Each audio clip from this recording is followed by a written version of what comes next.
amis, alors je sais, je suis désolée pour le retard, j'aurais dû les faire plus vite ces 2 dernières, d'ailleurs elles étaient prêtes, mais j'ai chopé un virus, comme je l'ai fait, circuler, un rançongiciel pour être plus précise.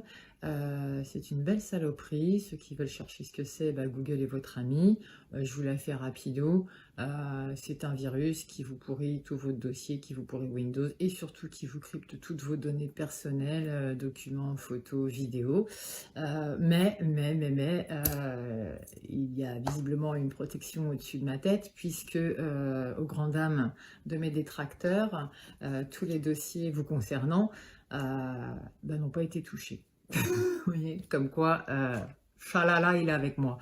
Je m'excuse pour le retard, surtout qu'elles avaient été faites, même si j'avais commencé à considérer qu'elles étaient obsolètes. Donc voilà, je reviens et on finalise notre affaire Maillot. Et comme je l'avais prévu, ce sont les ordonnances et les jugements dont je vais faire état aujourd'hui. Je sais que la décision de la Cour d'appel est tombée hier.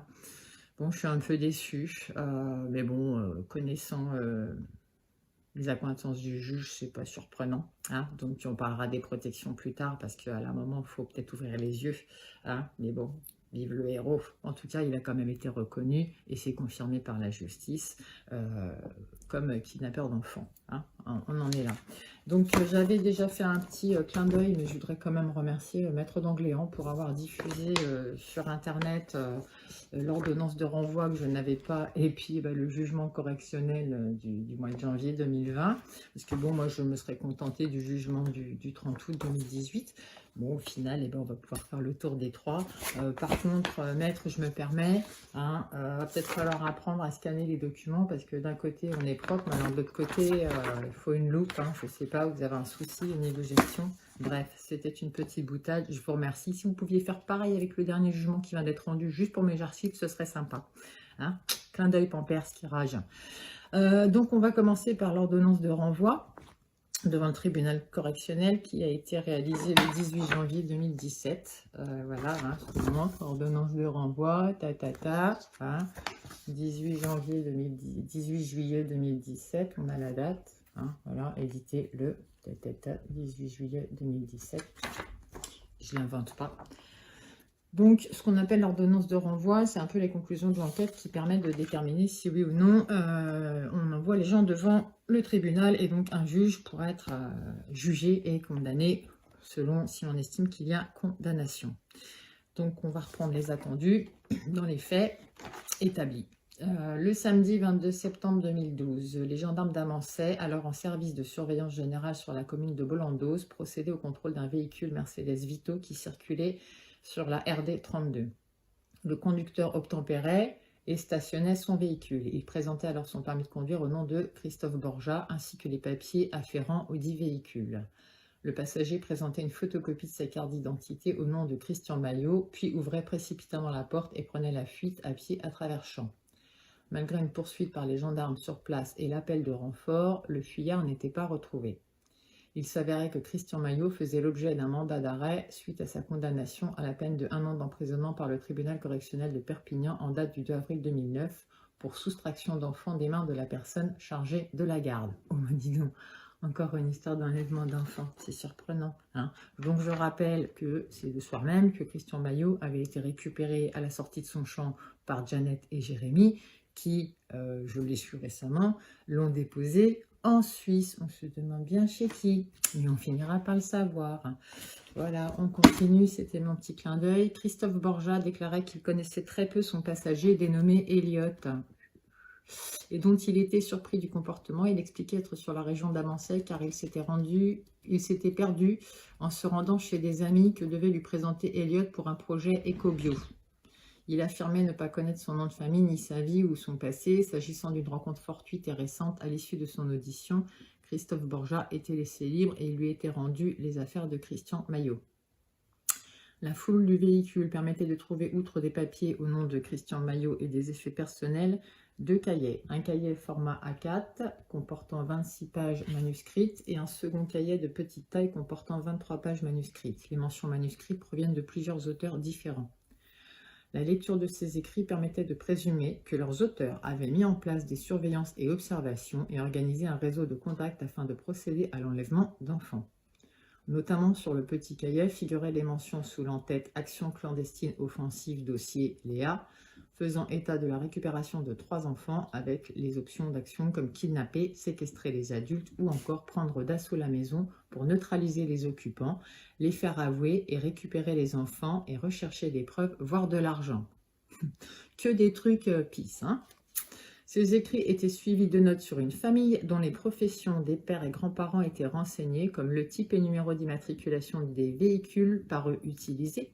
Il était également fait état de surveillance très précise effectuée à l'insu de cette famille et d'un compte-rendu d'entretien avec une enfant, provoqué par le faux prétexte d'une demande à l'enfant d'aider à la recherche d'un petit chien perdu. Trop de méthodes. Ces écrits faisaient également apparaître les noms de 2 communes de Charente-Maritime et comportaient une planification d'une force opérationnelle comportant 3 équipes et leur matériel, ainsi que des références à l'argent nécessaire à chaque équipe. Bon, ça on l'a vu, j'en parle aussi dans les carnets, puisque c'était dans les carnets. Ces cahiers faisaient encore référence à des coordonnées GPS dont la vérification faisait apparaître qu'il s'agissait de points situés sur la commune de Montendre. Donc les véhicules permettant, donc comme ils avaient relevé le type, les plaques, ça permettait d'identifier le propriétaire qui n'était autre que le père des enfants Gatchadoa. Les gendarmes ont donc pris contact avec la famille afin de mise en garde. La famille étant entendue, donc je raconte l'histoire, ils étaient mariés, 3 enfants, enlèvement par la mère pendant 2 ans et 8 mois, voilà, parce que soupçons d'actes pédophiles qui n'ont jamais été prouvés, puisque même les enfants continuent de vous le dire, mais ça ne rentre pas, qu'ils n'ont rien subi. Et bon, voilà. Donc elle avait été hospitalisée, nanana. En fait, c'est un peu une synthèse du dossier, voilà. Et, ce monsieur, personne ne connaissait Christian Maillot ou Christophe Borja. La fillette entendue le 17 octobre 2012 expliquait que 2 semaines avant la rentrée scolaire, elle était chez une amie qui habite au logement de fonction du collège de Montlieu-la-Garde. Et qu'alors qu'elle jouait sous le préau, une dame était entrée dans la cour du collège en disant qu'elle avait perdu son petit chien et avait accepté la proposition d'aide des enfants présents pour le chercher. La fillette ajoutait que, profitant de l'absence à proximité immédiate des autres enfants, la dame l'avait appelée par son prénom, lui précisant être une amie de sa mère et qu'elle voulait savoir si son père et sa grand-mère lui faisaient toujours du mal. Elle précisait encore que la dame ne semblait pas croire ce que la fillette lui avait répondu, à savoir que son père ou sa grand-mère ne lui avait jamais fait de mal et que sa mère était malade et qu'elle avait d'ailleurs dit préférer tuer ses enfants pour les protéger de leur père. Elle ajoutait que la dame lui avait demandé de se revoir et lui avait posé des questions sur ses habitudes pour savoir si elle sortait seule dans la rue ou jouait seule chez ses grands-parents. Mais sinon, pour moi, et je le dis et je le confirme, ce sont des méthodes de pédophiles. Voilà, donc on ne vient pas me croire qu'on veut protéger ses enfants des pédophiles en utilisant les mêmes méthodes. La fillette reconnaissait donc sur photographie son interlocutrice comme étant Janet Ziman, compagne de Christian Maillot, et reconnaissait également sa voix à cause de son accent particulier. Quant à la dame chez qui cela s'est déroulé, elle était entendue et indiquait avoir vu les enfants chercher un chien déclaré perdu par une jeune femme, laquelle lui avait dit l'avoir égaré pendant son jogging. Elle signalait que la femme avait un accent des pays de l'Est et reconnaissait également Janet Ziman comme étant la personne vue ce jour-là. Les cahiers saisis faisaient également référence à une seconde enquête, sous la référence l'affaire Joy. La lecture des notes permettait de comprendre qu'il était fait référence à une jeune femme du nom de Joy, présentée par le ou les rédacteurs des cahiers comme victime d'un réseau. Donc elle a aussi été entendue expliquer qu'elle avait été victime, alors qu'elle était enfant ou adolescente, de 2 faits d'atteinte sexuelle sur sa personne, ces faits ayant donné lieu à des enquêtes et à la condamnation de leurs auteurs.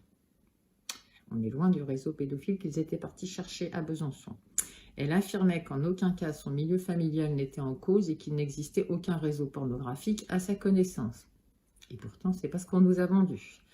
Elle ajoutait que sensibilisée à ces problèmes, elle consultait les sites anti-pédocriminalité et que c'est à cette occasion qu'elle était entrée en contact avec Jérémy Lehu. Elle l'avait vu notamment le 22 septembre 2012 à Bollandoz, à sa demande, Il était accompagné d'une femme prénommée Jenna, décidément les fausses identités, c'est leur truc, ayant un accent bizarre, et il voyageait en camping-car. Elle déclarait, ouais, le camping de Sylvie, hein, elle déclarait connaître le nom de Christophe Borja et reconnaissait sur photo Christian Maillot qu'elle connaissait sous le nom de Stéphane. Boutidon. Christian, Stan, Stéphane, Elliot, pléthore, pléthore. Les enquêteurs prenaient connaissance d'un article paru sur un site de Christian Stan Maillot qui permettait de constater qu'il avait organisé un groupe en vue d'une prétendue lutte contre la pédocriminalité. En effet, il résultait de cet article que le 22 septembre 2012, il y avait bien présent dans le Doubs 2 équipes avec 2 véhicules différents. Jerry est la rédactrice de l'article. Ah, on a Jerry aussi. Et mais où est Tom, qui allait rencontrer à Bolandos le témoin victime du réseau satanique pédophile. Alors que, je vous rappelle, la jeune fille a dit que non, il n'y avait pas de réseau. Mais bon, voilà, quand on a un cerveau malade, même quand on vous dit non, on y croit.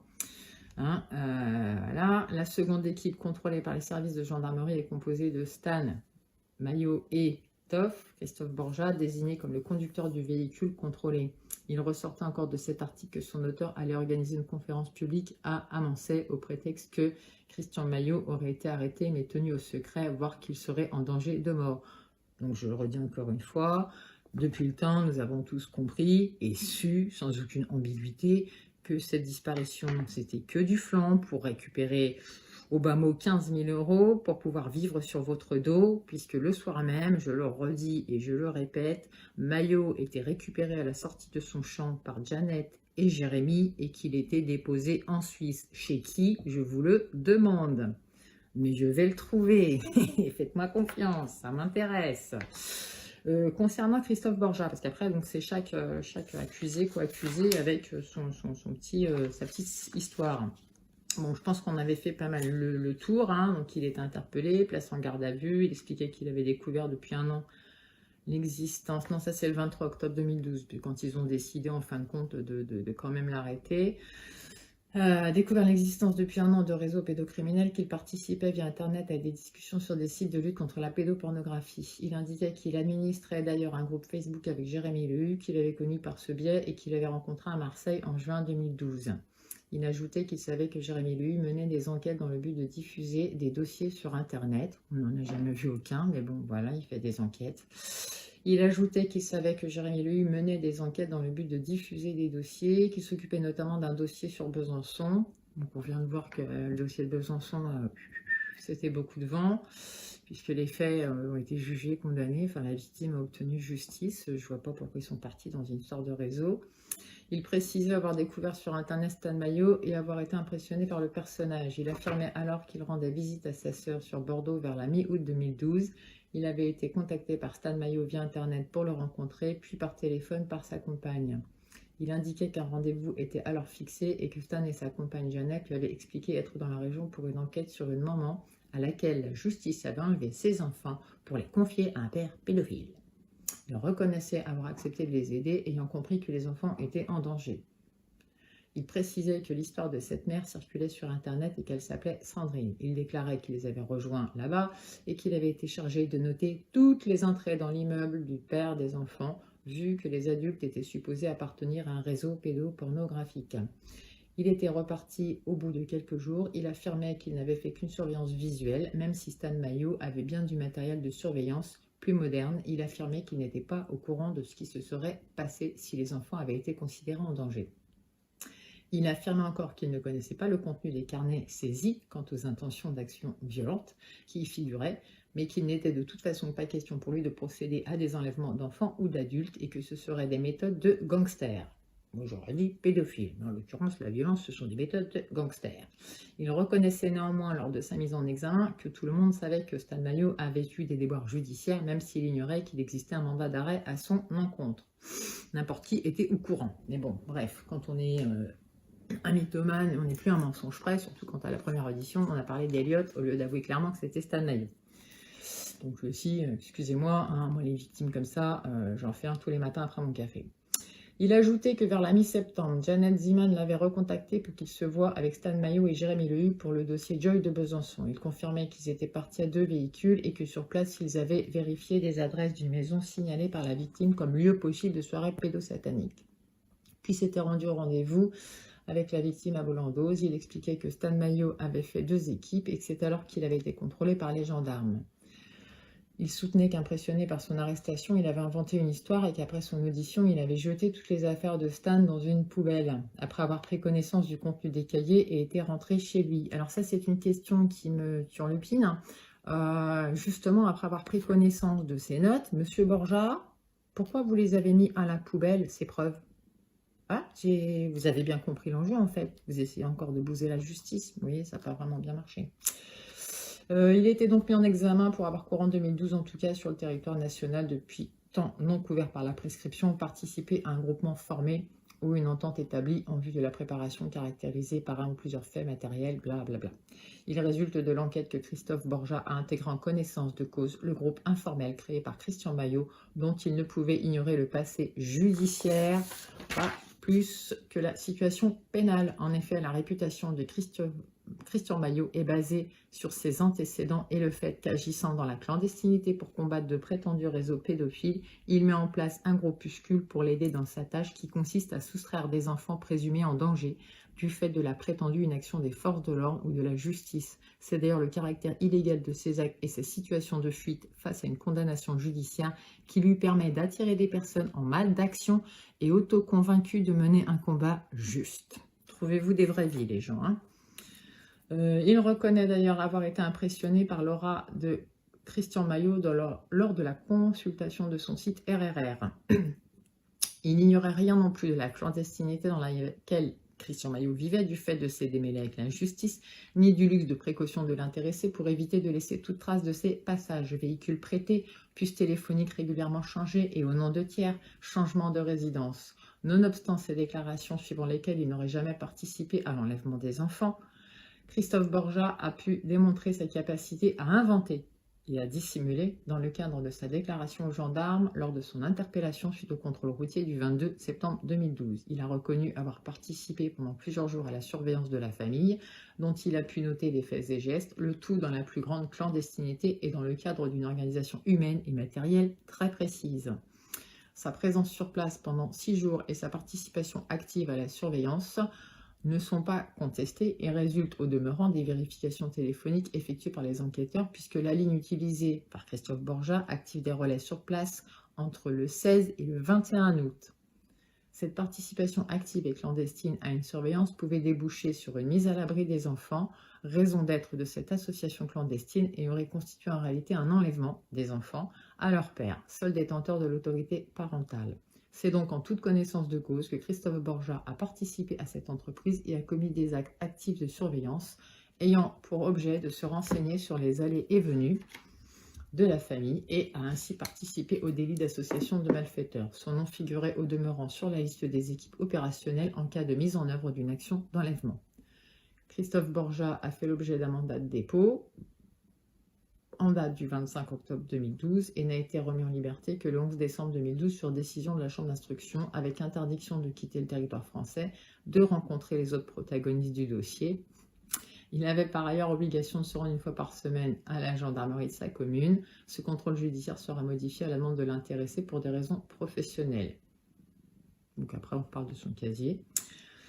On en arrive à Jeannette. Jeannette, donnez-moi.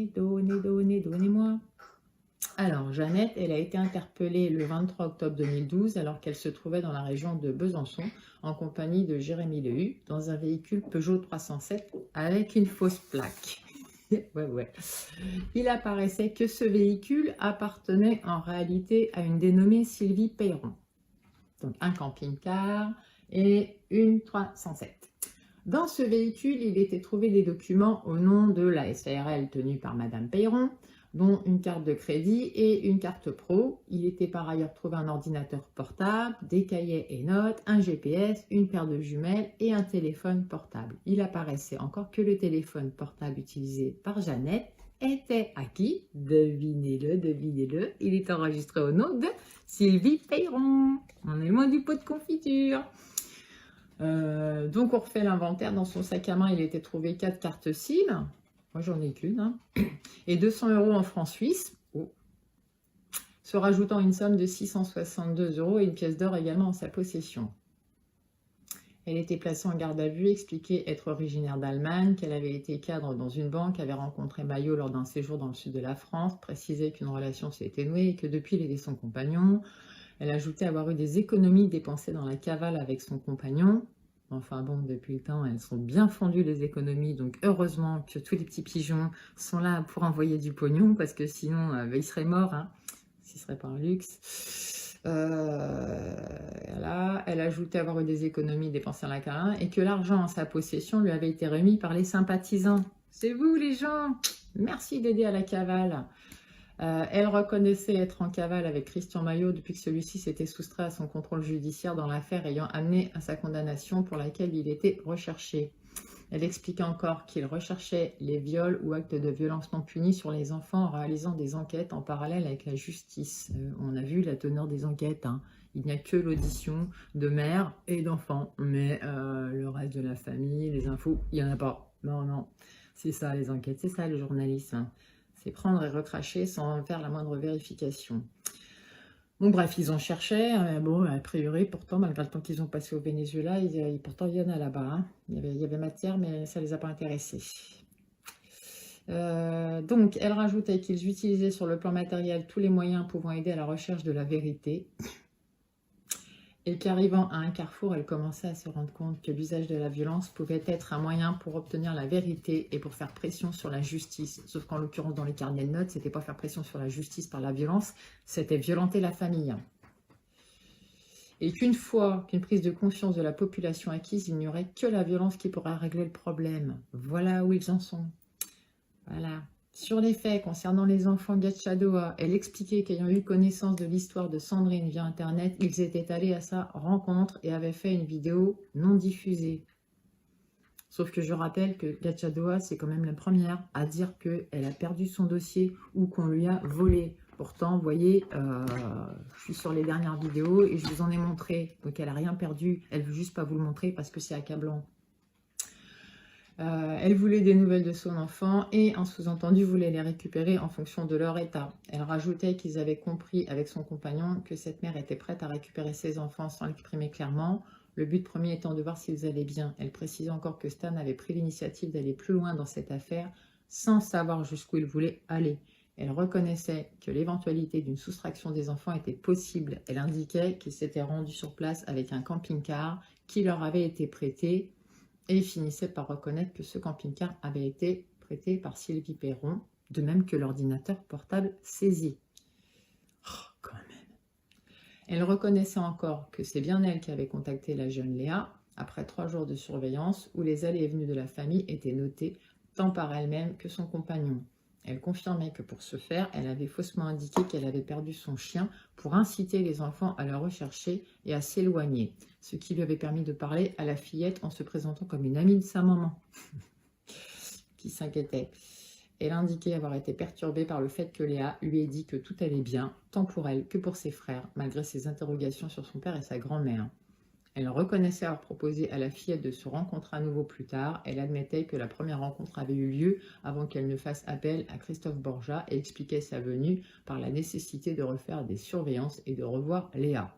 Donc on a bien compris que malgré que la fillette lui ait dit « il ne se passe rien », la surveillance a continué, d'accord ? On a même fait appel à un tiers pour surveiller. Et on vient nous dire, oh non, mais on n'envisageait pas de les enlever, c'est juste pour faire une interview. D'ailleurs, on en a fait une. Eh bien, écoutez, les amis, puisque cette interview existe et que c'est votre seul argument, on attend la diffusion de l'interview de cette petite Léa, parce que je suis prête à parier qu'il n'y en a jamais eu, parce que vous n'en avez pas eu le temps. Voilà. S'agissant des indications portées sur les cahiers photocopiés, elle reconnaissait que le petit cahier était utilisé par Stan et elle-même pour noter leur surveillance à Montendre et qu'il notait aussi d'autres choses sans rapport en lien avec l'affaire. Elle reconnaissait encore qu'ils avaient en leur possession des balises de géolocalisation qui n'auraient pas fonctionné, mais que c'était Stan qui s'en occupait. Lors de sa mise en examen, elle souhaitait ne faire qu'une simple déclaration contestant qu'un enlèvement des enfants ait été projeté. Par la suite, elle prétendait avoir besoin d'un interprète car elle n'aurait pas suffisamment maîtrisé la langue française, ce qui lui sera refusé au regard de sa parfaite maîtrise de la langue française, tant orale qu'écrite. Mais à part ça, ils ne prennent pas les gens pour des cons. Mais enfin bon, j'ai remarqué que de toute façon, plus on vous prend pour des cons, plus on vous en demandez. Donc, Elle refusait de répondre aux questions du juge le 14 novembre 2012. Janet Ziman se montrait ensuite très en retrait de ses précédentes déclarations dans son interrogatoire du 5 décembre 2012. Elle revenait notamment sur ses déclarations concernant l'usage de la violence, expliquant que ce n'était pas ce qu'elle voulait dire. Elle confirmait cependant que c'était bien Christian Maillot qui avait écrit les pages du petit cahier sur les actions violentes à mettre en œuvre pour la récupération des enfants ou les actions illicites, voire violentes, à mettre en œuvre pour financer ces opérations, mais affirmait qu'elle n'avait pas lu ces pages. Elle reconnaissait cependant avoir elle-même écrit ces pages de ce carnet, puis elle refusait de répondre aux autres questions. Elle était interrogée une dernière fois et contestait que la surveillance des enfants ait eu d'autre but que de prendre de leurs nouvelles pour le compte de leur mère. Elle reconnaissait néanmoins que c'est elle qui avait écrit le feuillet 17.2 contenant des listes des équipes d'intervention, mais expliquait n'avoir fait que recopier un tableau écrit par Christian Maillot et que cela n'avait rien à voir avec une action précise, et notamment... mais bien sûr. Elle était mise en examen pour avoir cours en 2012, en tout cas sur le territoire national. Voilà, avoir participé. Là, concernant l'enquête, a permis de mettre en évidence que Janet Ziman partageait ce qu'elle-même appelle la cavale de Christian Maillot, dont elle n'ignorait rien des actions d'aide à la soustraction d'enfants à leurs légitimes gardiens. Elle ne peut donc sérieusement soutenir qu'elle ignorait que l'option de l'enlèvement des enfants était réelle et envisagée. D'ailleurs, dans sa première déclaration de garde à vue, et avant de se rendre compte qu'elle avait sans doute commis une erreur, elle a parfaitement résumé l'état d'esprit présidant à l'action de l'association informelle dirigée par son compagnon, en déclarant qu'elle commençait à se rendre compte que l'usage de la violence pouvait être un moyen pour obtenir la vérité et pour faire pression sur la justice, et qu'une fois une prise de conscience de la population acquise, il n'y avait que la violence qui pourrait régler le problème. Pareilles déclarations sont d'ailleurs en parfaite adéquation avec les écrits du petit carnet, dont il faut rappeler qu'il est coécrit par Christian Maillot et Janet Ziman, et qui fait expressément référence à une action clandestine, faisant état de la récupération des 3 enfants avec des options d'action comme kidnapper, séquestrer les adultes ou encore prendre d'assaut la maison pour neutraliser les occupants, les faire avouer, récupérer les enfants et rechercher des preuves, voire de l'argent. L'affirmation de Janet Ziman selon laquelle elle aurait écrit dans ce carnet sans lire ce que son compagnon aurait lui-même co-signé est peu crédible, ce carnet étant un écrit commun et partagé. Elle n'a pu que reconnaître la planification d'une force opérationnelle comportant 3 équipes et leur matériel ainsi que des références à l'argent nécessaire à chaque équipe. Il résulte de ces carnets que l'enlèvement des enfants avait été planifié et organisé. Les faits matériels sont constitués par les opérations de surveillance mises en place par Christian Maillot, Janet Ziman et Christophe Borja afin de vérifier les faits et gestes de la famille, par le stratagème mis en place afin de contacter la fillette, accompagnée d'une demande de discrétion auprès d'elle et la demande d'un nouveau rendez-vous. De plus, même après la rencontre de Janet avec la fillette et les dires rassurants de la fillette, la surveillance ne s'est pas interrompue et s'est même accentuée avec l'intervention de Christophe Borja sur la demande téléphonique de Janet Ziman. Il convient également de rapporter une préparation écrite d'une action clandestine, prévoyant clairement la récupération des enfants et la planification écrite d'une force opérationnelle dotée de moyens humains, matériels et financiers pour mener l'action. Tout ça, je le montre dans les vidéos sur les carnets, je crois qu'il y en a 3. Janet Ziman a fait l'objet d'une expertise psychologique effectuée par lequel exclut toute pathologie mentale caractérisée et toute difficulté spécifique pendant son enfance ou son adolescence. Dès lors, aucune anomalie mentale ne peut intervenir dans la commission de l'infraction. L'expert note cependant qu'elle a été sous l'influence de son compagnon, influence accentuée par l'éloignement de sa propre famille. L'expert met en évidence qu'après un parcours socio-professionnel ordinaire, la rencontre avec Christian Maillot et l'adhésion à ses idéaux l'ont amené à un parcours marginal. Une prise en charge psychologique est préconisée. Peut-on dire que Janet est sous MK Ultra? Voilà, mandat de dépôt, judiciaire, casier judiciaire vierge. On en arrive à Jérémy.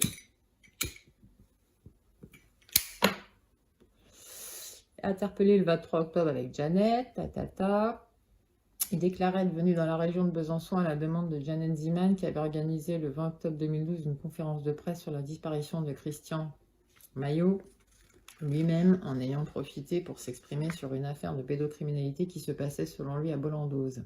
Il s'intéressait sur Internet à des sites de lutte contre les abus sur les enfants et avait à cette occasion découvert le réseau de l'horreur de Stan. et Janet. Il contestait avoir été mêlé à la prévision d'enlèvement des enfants de Sandrine qu'il avait rencontré par l'intermédiaire d'un copain qui était son ami. Il expliquait qu'il avait parlé avec elle sans avoir cru à son histoire car Sandrine lui avait paru dans un délire complet et incohérent. Il rajoutait que Sandrine lui avait dit qu'il fallait qu'elle récupère ses enfants à tout prix et qu'elle lui avait clairement demandé s'il pouvait le faire pour elle, qu'elle voulait les récupérer par tous les moyens, sauf par la voie juridique parce qu'elle ne marchait pas. Il affirmait qu'il avait alors compris qu'elle voulait les enlever. Il certifiait que même si elle n'avait pas littéralement dit à Jérémy de les enlever, ses propos étaient clairs et il n'y avait aucun doute possible sur son intention.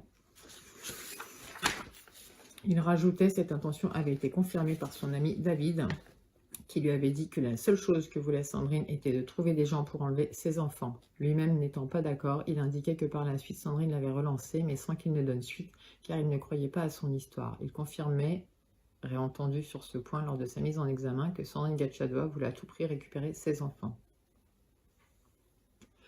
Concernant ses relations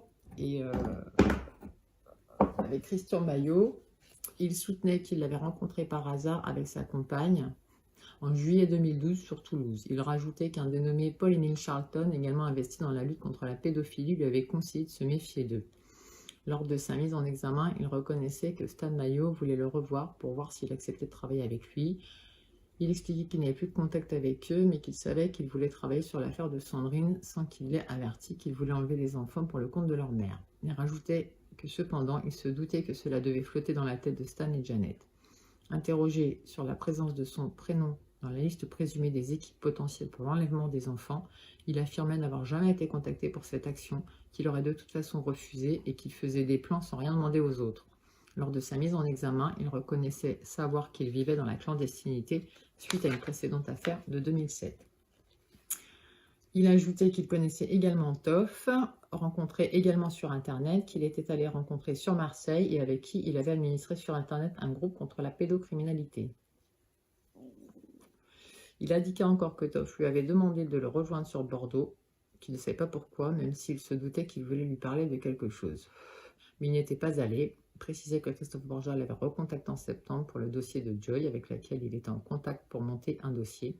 Il précisait que Stan Maillot voulait tomber sur une affaire pour les relancer, du fait qu'ils n'avaient rien fait de concret depuis quelques années. En même temps, ont-ils déjà fait quelque chose de concret, en dehors d'enlèvement d'enfants ou d'association de malfaiteurs d'enfants dans le cadre d'un enlèvement d'enfants? Je vous demande, combien d'enfants Maillot a-t-il sauvé? Au passage, je demande où est Camille. Alors, il reconnaissait connaître Sylvie Perron, habitant à Marignane, propriétaire de la société et qui connaissait leurs investigations sur la pédocriminalité. Il précisait que cette dernière apportait une aide logistique en prêtant des véhicules comme la Peugeot 307 dans laquelle ils avaient été arrêtés ou un camping-car dans lequel il a vu Stan et Janet à Toulouse. Il admettait qu'il avait également été logé chez elle à quelques reprises. Il connaissait enfin avoir écrit le grand cahier initialement saisi, à l'exception d'une page écrite par Sandrine Gatchadoua et qu'il l'avait oublié dans le véhicule de Borja. Mais il affirmait qu'il ne connaissait pas le contenu du petit cahier qui était en possession de Stan ou Janet. Donc il était mis en examen, comme les autres. L'enquête mettait en évidence le concernant que même si le téléphone portable de Jérémy lui n'avait pas déclenché de relais en Charente-Maritime en août 2012 et qu'il ne pouvait s'y trouver, il était néanmoins en relation étroite avec Maillot, Ziman et en compagnie de ce qui sera arrêté, Christophe Borja, Sylvie Perron et Sandrine Gatchadoua. Mais oui, il n'a pas été là-bas, lui. Ça explique sans doute pourquoi il a été relaxé, à la différence des autres. Il reconnaît par ailleurs connaître physiquement Sandrine pour l'avoir rencontrée chez un ami commun et il reconnaît qu'elle cherchait des personnes pour enlever ses enfants. S'il affirme qu'il n'a pas cru à son histoire et qu'il n'a pas souhaité s'en occuper, il est néanmoins démontré par les vérifications téléphoniques qu'ils sont restés en contact assez régulier postérieurement à cette discussion.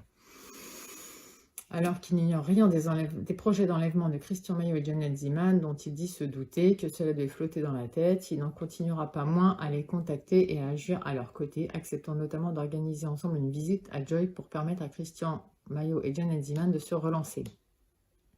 Ce faisant, Jérémy lui participe de fait à l'association informelle créée par Christian Maillot et sa compagne. Ok, mais ça c'est pas matériellement prouvé, puisque en l'occurrence il n'a pas été sur place. Il faut d'ailleurs noter que Jérémy lui a parlé d'une rencontre liée au hasard avec Christian Maillot alors que l'exploitation des matériels électroniques saisis a permis de retrouver des extraits de traces de type Facebook au sujet de Stan Mayo, qui est présenté comme enlevant des enfants et les plaçant à l'abri de leurs parents. Jérémy Lehu apparaît dans cette discussion et indique avoir contacté Stan Mayo depuis 1 mois sans avoir de réponse. Gatchadoa intervient pour indiquer que Stan Mayo est au courant de son affaire qui serait trop surveillée. Jérémy Lehu répondant que Stan Mayo est au courant de tout mais injoignable et que c'est à nous de faire le boulot maintenant. Cela permet d'une part de douter que la rencontre de Jérémy Lehu et Christian Mayo soit un hasard, mais cet extrait permet aussi de constater que les activités de Stan Mayo sont clairement exprimées comme enlevant les enfants et les plaçant à l'abri avec leurs parents. La volonté de Jérémy Lehu de travailler avec Christian Mayo est également claire. Les contacts entre eux dans les conditions permettant de mettre en évidence la volonté de Jérémy Lehu de participer aux activités occultes et illicites de Christian Mayo. Donc, détention provisoire et au tribunal. Gatchadoa a donc interpellé le 23 octobre 2012, placée en garde à vue. Alors, elle déclarait vivre chez sa tante après avoir vécu 3 mois en colocation avec un autre type et être sous contrôle judiciaire dans le cadre de l'affaire de l'enlèvement de ses enfants avec obligation de pointer à la gendarmerie. Oui, puisqu'elle était encore sous le coup de son enlèvement parental de 2 ans et 8 mois. Elle expliquait avoir sollicité et obtenu 2 autorisations de s'absenter du juge pour se rendre chez un ami dans le Gard et être dans l'attente d'une nouvelle autorisation pour retourner dans le Gard. Lors de sa mise en examen, elle excluait tout rapport entre sa demande de suspension des obligations de son contrôle et le projet d'enlèvement de ses enfants. Elle indiquait avoir une relation sentimentale avec l'ami de Jérémy Lehu qui avait cessé suite à son hospitalisation en psychiatrie. Elle indiquait ne pas connaître Sylvie Perron, mais une autre Sylvie, vivant dans le sud, avec laquelle elle communiquait par téléphone. Elle déclarait ne pas connaître Christophe Borja, Métophe Dupont, qu'elle avait rencontré sur Internet et qu'elle avait eu une fois au téléphone car son numéro lui avait été donné par Jérémy Lehu, qu'elle avait rencontré au sujet de l'histoire de ses enfants. Elle contestait les propos rapportés par Jérémy Lehu, suivant lesquels elle voulait récupérer ses enfants autrement que par la voie légale. C'est pas comme si elle avait fait 2 ans avant. Elle reconnaissait connaître Stan Mayo et Janet Zeman qui étaient venus chez elle pour évoquer le problème de ses enfants suite à l'apparition sur Internet de son histoire. Stan Mayo et Janet Zeman avaient proposé de prendre des nouvelles de ses enfants. Elle contestait leur avoir demandé de récupérer ses enfants. Elle voulait juste savoir s'ils allaient bien. Elle affirmait qu'elle ignorait les projets de Stan Mayo, qu'elle n'avait pas lu les écrits sur son cahier et qu'elle n'avait été informée que de la surveillance mise en place sans en connaître les détails. Lors de la perquisition effectuée chez sa tante, il était retrouvé une somme d'argent en espèces d'un montant de 5 950 €, dont 118 billets de 50 € dans le sac à dos de Sandrine, alors qu'elle touchait le RSA. Elle contestait que cette somme soit en rapport avec le projet d'enlèvement des enfants, mais elle disait ne pas vouloir mettre son argent en banque pour s'opposer au capitalisme. Elle ajoutait qu'elle voulait aussi acheter une voiture lors de sa première comparution. Placée devant le fait qu'elle venait de vendre celle qui avait été mise à sa disposition par sa tante et qu'il était peu crédible qu'elle veuille en acheter une autre, elle expliquait vouloir acheter une voiture qui consommait moins cher. Il apparaissait par ailleurs que Sandrine avait quitté, sans prévenir le juge d'instruction, l'adresse de sa tante qu'elle avait donnée pour son placement sous contrôle judiciaire. Elle expliquait qu'elle avait partagé en colocation un petit logement avec un tiers dont l'adresse était incertaine et proche de celle de sa tante, et qu'elle avait préféré garder l'adresse de cette dernière. L'enquête a permis de mettre en évidence que Sandrine Gatchadoa est la mère des enfants, née de son union, et qu'elle a nourri des obsessions sur le fait que sa fille Léa soit un jour victime d'actes de pédophilie. Elle avait alors accusé successivement sa belle-mère puis son mari sur la fillette, déclenchant des enquêtes classées sans suite. Suite à la fréquentation de sites internet, elle avait également développé une croyance d'un complot d'origine maçonnique pour couvrir les réseaux pédophiles, complot dans lequel les forces de l'ordre et les magistrats auraient été impliqués. Suite à la séparation du couple et en opposition avec la fixation de la résidence des enfants au domicile du père, elle avait soustrait les enfants à l'occasion d'un droit de visite et les avait conduits à une situation d'errance dans la clandestinité. Suite à la plainte déposée par le père des enfants, une instruction était ouverte et après plus de 2 ans de cavale, elle était arrêtée et placée en détention provisoire, puis a fait l'objet d'une hospitalisation d'office. Suite à 2 expertises faisant état de son irresponsabilité pénale, elle avait fait l'objet d'une ordonnance de non-lieu pour cause d'irresponsabilité pénale en date du 5 juin 2015. Il importe de noter que dans le cadre de cette première information judiciaire ayant abouti au non-lieu pour irresponsabilité, Sandrine Gatchadoa avait reconnu les faits d'enlèvement, mais les revendiquant comme l'unique moyen de protéger ses enfants, persuadé de la véracité du danger qui fait, selon l'expert, de sa croyance irrationnelle délirante d'un complot d'origine maçonnique pour couvrir les réseaux pédophiles dont sa fille serait une victime. Cela confirme donc les propos de Jérémy Lehu, selon lesquels Sandrine lui avait dit qu'il fallait qu'elle récupère ses enfants à tout prix et qu'elle lui avait clairement demandé s'il pouvait les récupérer pour elle et qu'elle voulait les récupérer par tous les moyens, sauf par la voie juridique parce qu'elle ne marchait pas et qu'il avait alors compris qu'elle voulait les enlever, ses propos étant clairs. Il est d'ailleurs à noter que Sandrine Gacciado a pu dire à sa fille qu'elle préférait tuer ses enfants pour les protéger de leur père plutôt que de les laisser avec lui. Il est donc établi que le projet de Sandrine Gacciado a privé de tout droit auprès de ses enfants et dans l'impossibilité de les voir était bien de trouver des personnes aptes à les enlever et que telle a été sa demande auprès du couple Maillot-Ziman. Puisqu'en plus elle leur a communiqué des informations nécessaires à la surveillance de la famille. Par la suite, il est établi qu'elle a préparé une nouvelle fuite avec eux en trouvant, par des moyens en partie inexpliqués, des moyens financiers importants lui permettant d'envisager une nouvelle cavale avec ses enfants, une somme en argent liquide de 5 950 € ayant été découverte dans ses affaires. Elle a par ailleurs demandé un allègement de son contrôle judiciaire pouvant permettre que sa fuite ne soit pas immédiatement repérée et elle a changé d'adresse sans prévenir le juge d'instruction. Il peut être ajouté que l'exploitation des matériaux électroniques saisis a permis de retrouver des extraits de traces de type Facebook au sujet de Stan Maillot qui est présenté comme enlevant des enfants et les plaçant à l'abri avec leurs parents. Sandrine Gacciado intervient dans cette discussion pour indiquer que Stan Maillot est au courant de son affaire qui serait trop surveillée. Cela confirme donc que Christian Maillot se présente ou est présenté comme enlevant les enfants pour les mettre à l'abri, raison pour laquelle Sandrine Gacciado lui a confié son affaire. Elle a donc été examiné par un expert psychiatrique qui a eu en sa possession l'intégralité du dossier pénal, qui a dû examiner le dossier médical et qui l'a expertisé aussi. Il résulte de cette expertise que Sandrine Gacciado reste convaincue de la justesse de ce qu'elle a fait et qu'elle persiste à se poser en victime d'un système. L'examen révèle un trouble délirant chronique évoluant depuis plusieurs années et l'infraction reprochée est en relation avec ces troubles. L'expert ajoute que le risque de reprise d'une activité de groupe pour récupérer ses enfants existe, mais que Sandrine Gacciado est plutôt dans la résignation au moment de l'examen. Elle reste accessible à une sanction pénale car elle peut en comprendre la portée, bien que cela soit sans aucune incidence sur ses troubles et délires. Une obligation de soins peut avoir valeur de prévention. S'agissant de la question du discernement au moment des faits, objet du dossier, l'expert précise qu'il n'y a pas d'abolition du discernement du contrôle des actes de Sandrine Gacciado, mais une certaine altération du fait de la pathologie délirante. Il rajoute qu'elle n'a pas agi sous l'empire d'une force ou d'une contrainte à laquelle elle n'a pu résister. Donc pas de cause d'irresponsabilité.